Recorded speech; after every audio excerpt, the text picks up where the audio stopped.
And speaking of unique individuals, our next speaker is Dr. Andy Coop, right? Okay, Andy is a professor and associate dean for graduate programs in the School of Pharmacy. He's going to discuss public trust in experts, public trust, having trust in experts, or rather, the lack of trust, how simply being an expert is not enough. Dr. Coop?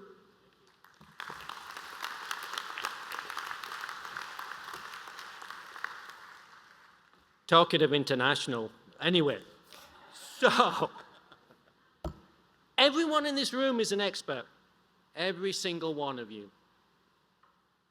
We all talk about the fact that the public trust in experts is at an all-time low, and we all like to blame other people. No, it's our fault. That is the point of my talk today. It's our fault. You may not like to hear that, but many experts think all you need to do to be recognized as an expert is be an expert. I'm going to give the punchline away now. There's far more important things. You need to be an expert, obviously, but there's far more important ones. And the two things that are critical are integrity and benevolence. And if you don't have integrity and benevolence, you are not going to be perceived as the expert, and that trust is just not going to be there. Now, I've just used the word benevolence, and we all sort of know what that means. But before you start Googling it, let me give you my definition, which is concern and care for society. Concern and care for society. That's the end of my talk, so let's go back to how I came to this journey. I want to take you to a courtroom in Worcester, Massachusetts. Sorry, I'm going to mention lawyers. And being an unhealthy interest in drugs of abuse, this is where I'm on the courtroom and I'm being asked to talk about this relatively new drug of abuse, and I talk about it. And the judge looks at me and says, "What is it?" I was like, "I've just talked about it." No, what is it? I was like, "I've just talked about it." He's like, "No, what does it taste like? What's it look like?" At that point, I realized I'd made a complete dog's breakfast of my presentation, because if I've lost the judge, I've lost everyone else. And that taught me the one thing all of us do as experts, we all claim we do this, is linking, taking the hard concepts and applying it to concepts that the general public would be able to link to. We all say we do this. Yes, we do. And I subsequently did this. But you know what? If we all do that, why is there still a lack of public trust in experts? So I went to future trials. And I'm sorry. The attorneys started asking me questions like, "What do you think of people who sell drugs?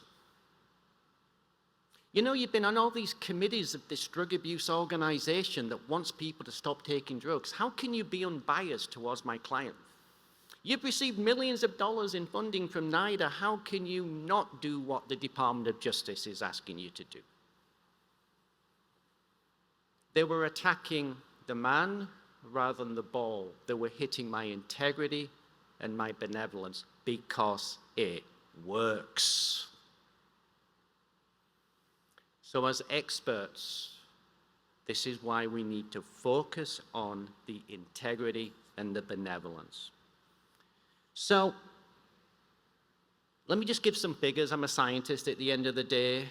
There's a Pew study from 2023 that says that 16% of the public trust the feds. There's another study that says that 25% of the public do not trust CDC recommendations. We're not achieving our aims as a university if we're having such a lack of trust. So,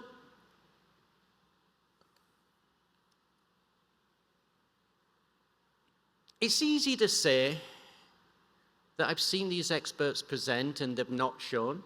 the benevolence and the integrity, but I want to give you some examples, including myself. I'm really into advocacy, and I was given a class on advocacy, and the student put a hand up and said, "Hey, Coop, stop. You're tone deaf. I cannot take the time off or spend to go down to DC and chit-chat with Mitt Romney like you. I just can't do this." I was not showing benevolence to their ability to do. I was talking about what I wanted to talk about, what I thought was cool. Talking to Mitt Romney. Cool. I was not talking about what them. I remember I was at a session and there was an audience like this of general public, getting drugs of abuse. Distinguished panel, you know, what about the 12-step program? And one of the people in the audience said, a panel said, 12-step program don't work. Don't work. Benevolence. I was at another one where a person on stage was talking about giving cats PCP, angel dust.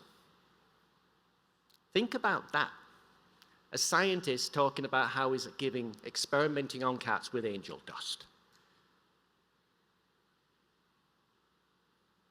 The benevolence of these experts totally meant a lack of trust of the individuals. Now, I know these are extreme examples, which is why I want to give you all a call to action.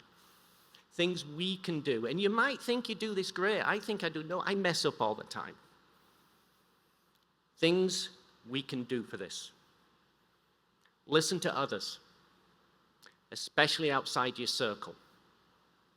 If you don't listen to others outside your circle, then you are an online influencer, and you're the sort of people that with the agenda that we're trying to solve. Think about the audience, not yourself.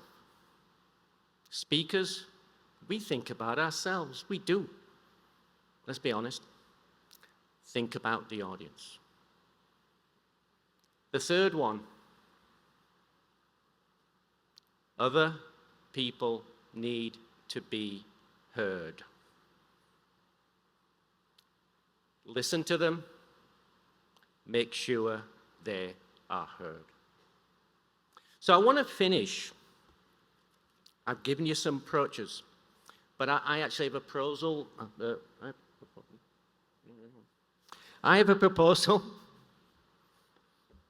President Jarrell, I have my mouse pad. Can you see that? Yep, you can see that, right. I've been talking about benevolence, and I don't see benevolence on this mouse pad. But I actually think benevolence should not be on this mouse pad, because benevolence is a word that experts try to use that they have to define, like I did. As Mark Twain said, don't use a $5 word when a 50-cent word will count. So I actually have been doing something wrong all the way through this talk. I've been using the word benevolence, and I shouldn't be.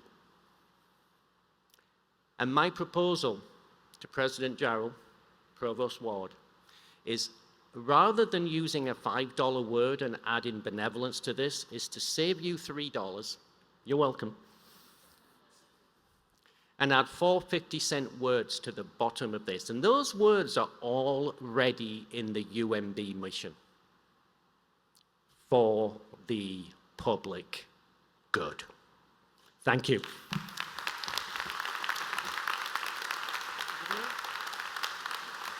Thank you, Susan.